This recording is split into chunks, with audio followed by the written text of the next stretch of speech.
پچھلے چند بیانات سے بات چل رہی ہے کہ حضور غوث اعظم کا مردہ زندہ فرمانا کیا قرآن سے ثابت ہے؟ اور حضور غوث اعظم مردہ زندہ فرماتے وقت جو فرماتے تھے قم بِإِذْنِی، اٹھ میرے حکم سے، تو حضور غوث اعظم مردہ کیسے زندہ فرماتے تھے؟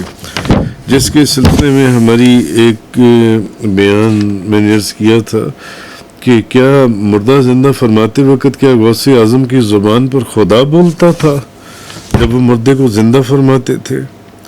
تو یہ ہمارا سارا ایک موضوع چل رہا تھا جس میں نے پچھلے بیان میں قرآن کریم میں سے 2 مثالیں دی تھیں کہ احیاء موتا، مردے کا زندہ کرنا، اس کا انکار کرنا نہ صرف جہالت بلکہ اللہ کی بارگاہ میں یہ ایک ایسی گستاخی اور بے ادبی ہے جیسے کوئی قرآن کریم میں بیان کردہ حضرت عزیر، حضرت ابراہیم، حضرت عیسیٰ یا حضرت جو دوسرے نبیوں کے واقعات آئیں ہیں ان کا انکار کر دے جو ان سے ہے۔ اور جیسے کہ حضرت عزیر والا واقعہ پڑھتے ہیں کہ 100 سال کے بعد انہوں نے حضرت عزیر علیہ السلام کے اس کے اوپر اس کو زندہ کر دیا، مردہ زندہ ہو گیا جو ان سے ہے۔ تو کہنے کا ان کا دراز گوش، تو کہنے کا مقصد یہ ہے کہ حضور غوث اعظم نے تو زندہ فرمایا 12 سال کے بعد، اور انہوں نے زندہ کیا 100 سال کے بعد۔ تو 100 سال کے بعد زندہ ہونا زیادہ تعجب خیز ہے یا 12 سال کے بعد زندہ ہونا؟ جبکہ 12 سال کے اوپر اعتراض کیا جاتا ہے اور 100 سال کے اوپر اعتراض کیا اس لیے نہیں کیا جاتا کہ اس کا ذکر قرآن کریم کے اندر ہے؟ تو میں نے اس سلسلے میں 2 مثالیں آپ کے سامنے پیش کی تھی، ایک حضرت عزیر علیہ السلام کی، ایک حضرت ابراہیم علیہ السلام کی جو ان سی ہیں۔ تو اب ہم آگے چلتے ہیں، جیسے کہ ایک واقعہ سید عبد القادر اربلی رحمۃ اللہ علیہ نے بھی تفریح الخاطر کے اندر لکھا ہے کہ حضور غوث اعظم کا ایک اماں جی کے دریا میں ڈوبے لڑکے کو زندہ کرنا، کہ آپ نے دعا فرمائی اور عورت سے کہا کہ بی بی گھر جاؤ، لڑکا آ جائے گا۔ وہ گھر جا کر پھر واپس آئی اور کہا کہ لڑکا نہیں آیا۔ اس طرح 2 مرتبہ ہوا۔ جب تیسری مرتبہ دعا فرمائی تو لڑکا گھر واپس پہنچ گیا۔ تو حضور غوث اعظم نے محبوبیت کی حالت میں اللہ سے عرض کیا کہ اے میرے خالق و مالک، مجھے اس عورت کے آگے 2 مرتبہ شرمندہ کیوں کروایا؟ تو ہر چیز پر قادر ہے، میری پہلی دعا کے اوپر ہی اس کو زندہ کر دینا تھا۔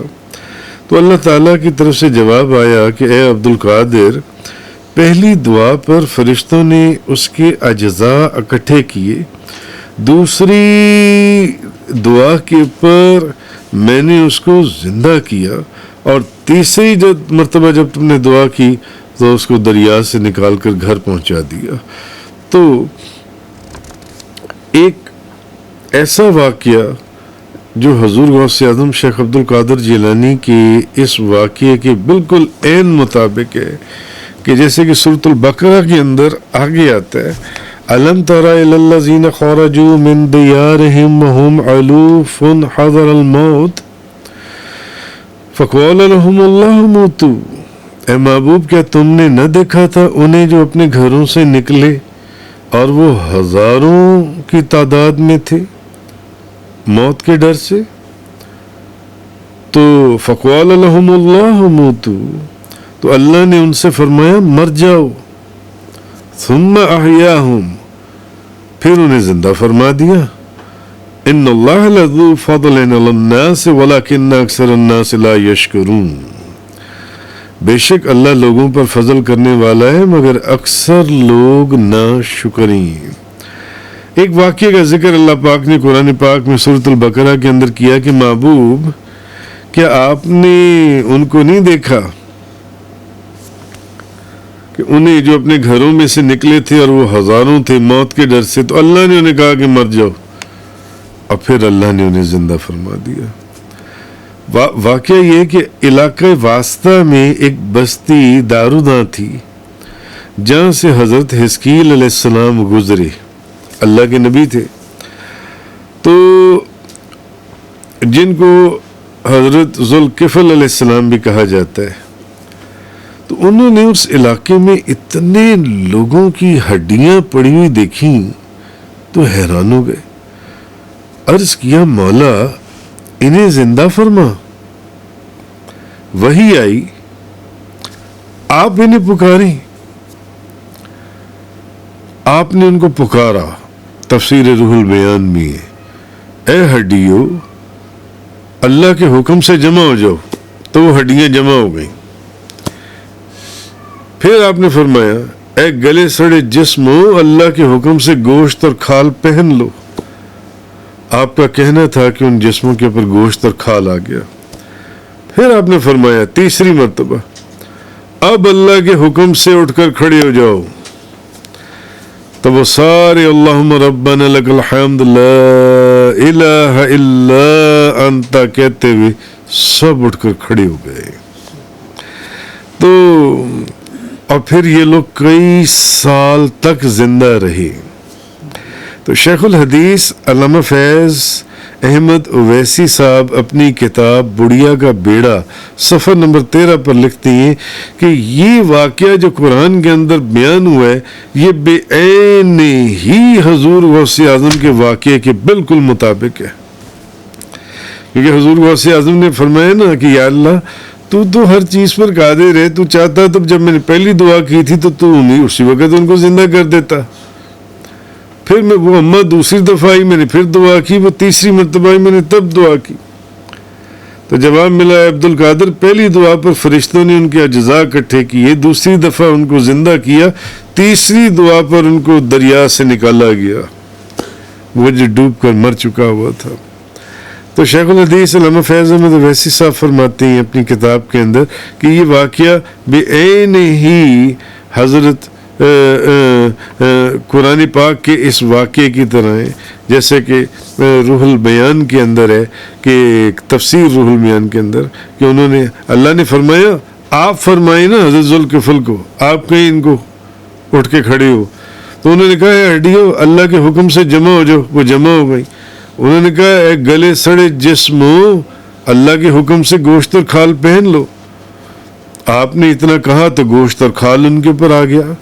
پھر آپ نے تیسری مرتبہ فرمایا اب اللہ کے حکم سے اٹھ کر کھڑے ہو جاؤ. تو وہ سارے اللہم ربنا لک الحمد لا الہ الا انت کہتے ہوئے اٹھ کر کھڑے ہو گئے جو ان سے. بہرحال اسی طرح حضرت موسیٰ علیہ السلام اور سامری والے واقعے کو دیکھ لیں. جب حضرت موسیٰ علیہ السلام نے سامری سے پوچھا قال فما خطبک یا سامری سورۃ طٰہٰ آیت نمبر 95. موسیٰ علیہ السلام نے سامری سے پوچھا اے سامری تیرا کیا حال ہے اب بتا تیرا کیا حال ہے. تو اس نے کہا حضرت موسیٰ علیہ السلام کو اس نے کہا جب فرعون کے غرق ہونے کا وقت آیا نا جب فرعون کو اللہ دریائے نیل میں سمندر میں اس دریا میں غرق کر رہا تھا تو میں نے وہ کچھ دیکھا جو لوگوں نے نہیں دیکھا. سامری نے موسیٰ علیہ السلام کو کہا میری آنکھ نے وہ دیکھا اس وقت کسی اور کی توجہ جو کسی اور نے نہیں دیکھا. قال بصرت بما لم يبصروا به فقبضت قبضة من اثر الرسول فنبذتها وكذلك سولت لي نفسي. بولا میں نے وہ دیکھا جو لوگوں نے نہیں دیکھا. تو ایک مٹھی بھر لی فرشتے کے نشان سے پھر اسے ڈال دیا اور میرے جی کو یہی اچھا لگا میرے جی کو یہی بھلا لگا. یعنی سامری نے کہا موسیٰ اب جبریل علیہ السلام کی گھوڑی جہاں قدم رکھتی تھی اب یہ قرآن ہے. سامری نے کہا جبریل علیہ السلام کی گھوڑی جہاں قدم رکھتی تھی وہ جگہ سبز ہو جاتی تھی. بنجر جگہ چٹیل جگہ ریگستان وہ جہاں اس کی حضرت جبریل علیہ السلام کی گھوڑی جس کے اوپر جبریل علیہ السلام تھے گھوڑی قدم رکھتی تھی وہ جگہ جب وہ قدم اٹھاتی تھی تو وہ جگہ سب سرسبز و شاداب ہوتی تھی جو ان سے یہ کہنے لگا موسیٰ میں نے وہاں سے مٹی اٹھا لی، میں نے وہ جگہ دیکھ لی جس جگہ جبریل علیہ السلام کی گھوڑی کے پاؤں لگے تھے، میں نے وہاں سے مٹی اٹھا لی، اور مٹی پھر میں نے سونے اور چاندی کے زیورات سے جو میں نے بچڑا تیار کیا تھا میں نے اس بچڑے کے منہ میں ڈال دی۔ مٹی جیسے ہی میں نے اس بچڑے کے منہ میں ڈالی تو بے جان بچڑے میں روح اور زندگی پیدا ہو گئی اور وہ بولنے لگ گیا۔ کہنے لگا موسیٰ میں نے یہ دیکھا تھا اور میں نے وہ دیکھا تھا، قال بصرت بما لم يبصروا به، میں نے وہ دیکھا جو لوگوں نے نہیں دیکھا۔ تو میں دیکھ رہا تھا کہ جبریل علیہ السلام کی گھوڑی کا پاؤں جہاں لگتا ہے وہاں جگہ سرسبز و شاداب ہو جاتی ہے، وہ مٹی اٹھا کر میں نے وہ جو سونے چاندی اور زیورات کا بچڑا بنایا تھا میں نے اس بچڑے کے اندر ڈال دی۔ مٹی کا ڈالنا تھا کہ وہ جو بچڑا تھا اس میں روح اور زندگی پیدا ہوئی اور وہ بولنے لگا۔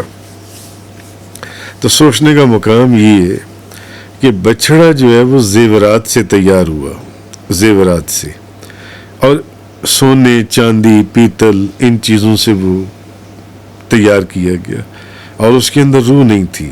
اس سے پہلے روح تھی ہی نہیں کبھی، یہ بھی نہیں کہ کوئی مرا ہوا بچڑا تھا جس کو اس نے زندہ کر دیا۔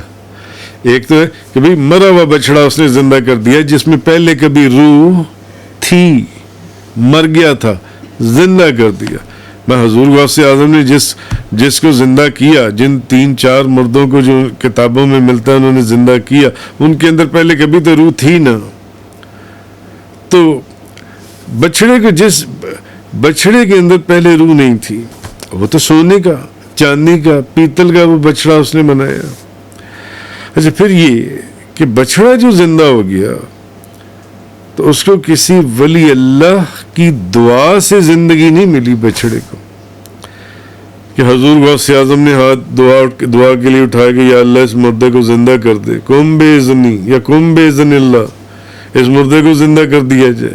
نہیں، کسی ولی اللہ کی دعا سے زندگی نہیں ملی اس بچڑے کو، بلکہ سوچنے کی بات یہ ہے کہ فرشتے کے گھوڑے کے پاؤں کی مٹی سے اس کو زندگی ملی ہے، اور وہ مٹی بھی اس بچڑے کے اندر کسی اللہ کے ولی نے نہیں ڈالی، اللہ کے دوست نے نہیں ڈالی، بلکہ اللہ کے دشمن نے ڈالی ہے۔ اللہ کے دشمن نے، جس پر سب کی لعنت، اس نے وہ مٹی ڈالی، وہ بچڑا زندہ ہو گیا، بولنے لگا۔ مگر یہاں ایک بات سوچنے کی ہے کہ اگر اللہ عز و جل جبریل کی گھوڑی کے پاؤں کی مٹی میں یہ تاثیر پیدا فرما سکتا ہے جس نے بے جان بچڑے میں اثر نو روح پیدا کر کے اس کو زندگی دے دی، یعنی اس میں پہلے کبھی روح تھی ہی نہیں۔ چاندی میں روح کس چیز کی، سونے میں روح کس چیز کی، پیتل میں روح کس چیز کی، پتھروں میں روح کس چیز کی، اس جولری میں روح کس چیز کی، وہ بھی مرا ہوا بچڑا نہیں تھا۔ ایک ایسی چیز میں بھی روح پیدا کر کر اس کو زندہ کر دیا گیا۔ جبریل علیہ السلام کی گھوڑی کے پاؤں کی مٹی جو سی ہے اس میں یہ تاثیر تھی کہ جس نے بے جان بچڑے میں اثر نو نئے طریقے سے روح ڈال کی اس کو زندگی دے دی۔ تو سوچنے کی بات یہ ہے کہ کیا اولیاء کرام جن کے متعلق حدیث میں کہ نبی پاک صلی اللہ علیہ وسلم نے فرمایا لو اقسم علی اللہ لعبر، وہ اگر کسی چیز پر قسم کھا لے تو اللہ ضرور اس کی قسم کو سچا کر دے گا۔ اللہ کا ولی پھر اگر کسی چیز پر اڑ جائے تو اللہ تعالیٰ اس کو وہ چیز عطا فرما دیتا ہے، اللہ اس کی وہ چیز پوری کر دیتا ہے جو ان سے۔ تو پھر حضور غوث اعظم وہ اللہ کے ولی، وہ تو ولیوں کے ولی، وہ تو اولیاء کرام کے شہنشاہ، اور اللہ کے وہ محبوب جو اپنی منہ مانگی بات اللہ سے منوا لیتے ہیں، وہ اگر ایک بوڑھی عورت سے یہ وعدہ کر لیں کہ تیری ساری بارات واپس کرواؤں گا، کیا خدا ان کو جو انہوں نے اس عورت سے وعدہ کیا ہے ان کو شرمندہ کروائے گا اس عورت کے سامنے؟ اگر ایک دشمن خدا، اللہ کا دشمن، اس مٹی کو، ایک گھوڑی کے پاؤں کی مٹی کو، قرآن ہمیں بتا رہا ہے، ایک گھوڑی کی پاؤں کی مٹی کو ایک ایسی چیز میں جس میں کبھی جان ہی نہیں تھی اس میں جان ڈال کر اس کو زندہ کر دے، بچڑا بنا دے،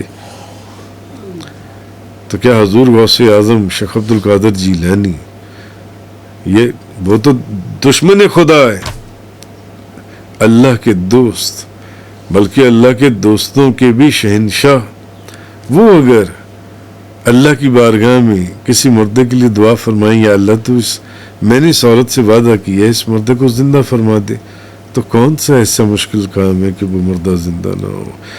جیسے کہ میں نے پچھلے واقعے میں آپ کو یہ بات بتائی تھی کہ بنی اسرائیل کہ اس گائے کی دم کی ہڈی جس کو ماری گئی وہ زندہ ہو گیا، قرآن کے اندر ہے،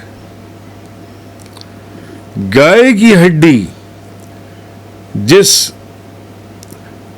جس مقتول کو ماری گئی، جس کو قتل کیا گیا تھا، وہ زندہ ہو گیا،